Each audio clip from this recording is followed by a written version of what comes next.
Ku bano abana kuliko Dr. Kizza Besigye, Norbert Mao, Professor Gilbert Bukenya ko ne John Patrick Amama Mbabazi.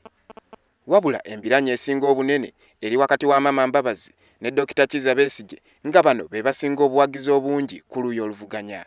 Bano baweebwa akadde basisinkane bokka basalewo bo bennyini ani agenda okukwatirwa mukago bbendera mu kalulu ka 2016.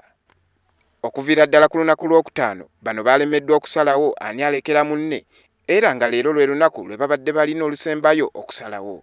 Baabukeerezza nkokola okwekuba akafubo era zigenza okuwera ssaawa 10 ng'ebiva munda biraga nti wandibaawo essuubi nti bano bakkiriziganyizza. Wabula era tebasobodde kutuwa kisembayo bwe bategeezezza nti bagenda kusoma alipoota yaabwe eri olukiiko olukulu olw'oku ntikko luyite samiti. Akawungeezi ka leero wabaddewo okutya nga abawagizi ba FDC babadde batandise okukuŋŋaana ku kitebe nga kigambibwa nti bano babadde baagala kuggyayo Dr. Kizza Besigye mu nteeseganya zino nga bwe bakola sabbiiti ewedde.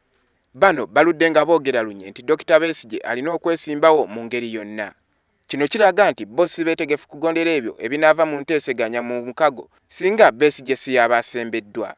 We buzibidde nga bano bakyasuubizza nga bwe bagenda okulangirira ekisembayo essaawa yonna nga Norbert Mao bw'annyonnyola. We make our announcement in the night but before midnight. Today, Monday, 21st September.